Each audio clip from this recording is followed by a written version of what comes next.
ஒரு டேஸ்டியான மணக்க மணக்க ஒரு நாட்டுக்கோழி கிரேவி எப்படி செய்யுதுன்னு பார்த்துடலாம் வாங்க.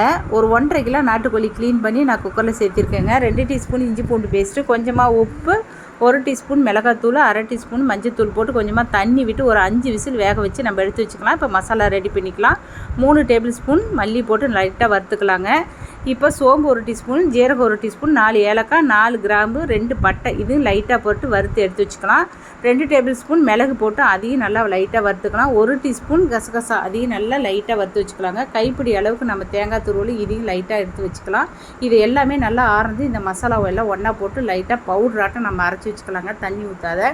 இப்போ கறி நல்லா வெந்துருச்சு. நான் கொஞ்சம் கறி தண்ணி சூப்பாக எடுத்து மிளகு போட்டு குடிக்கிறதுக்காக 2 டம்ளர் எடுத்து வச்சுக்கிட்டேன். இப்போ ஒரு கடாயில் கொஞ்சமாக எண்ணெய் விட்டு கொஞ்சம் சோம்பு, ஒரு நீல வாக்கின கட் பண்ண ஒரு பெரிய வெங்காயம், சின்ன வெங்காயம் முழுசாக 25 வெங்காயம் நான் கட் பண்ணி உரித்து வச்சுருக்கேங்க. அது இதோடு சேர்த்து இஞ்சி பூண்டு பேஸ்ட்டு, ஒரு தக்காளி, 2 தக்காளி சின்ன தக்காளியும் நான் அரைச்சி இதோடு சேர்த்து நல்லா வதக்கிக்கலாம். 1 டீஸ்பூன் கரம் மசாலா, 1 டீஸ்பூன் மிளகாத்தூள். இப்போ அரைச்சி வச்சு அந்த எல்லா மசாலா பொடி எல்லாம் ஒன்று சேர்த்து நல்லா வதக்கிட்டு இந்த கறியை எடுத்து கொட்டி இதில் நல்லா கிளறிக்கலாங்க. இது கூடவே நான் 1 டம்ளர் தண்ணி ஊற்றி நல்லா கொதிக்க வச்சு இப்போ மல்லி இலையை போட்டு லைட்டாக பச்சை மிளகாய் போட்டு மூடி வச்சு ஒரு 5 நிமிஷம் இல்லாட்டி 10 நிமிஷம் விட்டு திறந்து பாருங்கள். மணக்க மணக்க சிக்கன் ரெடி.